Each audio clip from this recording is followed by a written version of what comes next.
ராமநவமி அன்னைக்கு கட்டாயம் இத பண்ணுங்க. வெற்றி உங்கள தேடி வரும். இந்த வருஷம் ராமநவமி மார்ச் 27 வெள்ளிக்கிழமை கொண்டாடப்பட இருக்கு. ஏன்னா, அன்னைக்கு தான் சூரிய உதயத்தப்ப நவமி திதியும் புனர்பூச நட்சத்திரமும் இருக்கு.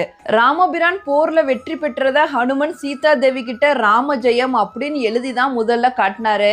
ராம ஜெயம்னா ராமர் வெற்றி பெற்றார் அப்படின்னு அர்த்தம். நம்மளும் வாழ்க்கையில வெற்றி பெறணும்னா ராம நவமி அன்னைக்கு ராமபிரான் முன்னாடி உட்காந்து 108 தடவை ஸ்ரீ ராம ஜெயம் எழுதுங்க.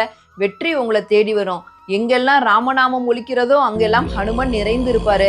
ராமநவமி அன்னைக்கு உங்களால முடிந்த வரைக்கும் ராமநாமத்தை உச்சரிங்க. ராமபிரான் காட்டுல இருந்தப்ப பானகம், நீர்மோர், பாசிப்பயிறு இதுதான் விரும்பி சாப்பிட்டதாக புராணங்கள் சொல்லுது. அதுலயும் பானகம் அவருக்கு ரொம்ப பிடித்த உணவு. ராமநவமி அன்னைக்கு கட்டாயம் பானகம் படைத்து ராமபிரானை வழிபடுங்க. அவருடைய மனம் குளிர்ந்து உங்களுக்கு வேண்டிய வரங்களை கொடுப்பாரு. ராமபிரான் அவதரித்த ராம நவமி அன்னைக்கு ராமரை வழிபாடு செய்யறது மட்டும் இல்லாம அவரை மாதிரி ஒழுக்க சீலராகவும் வாழ்வோம். ஜெய்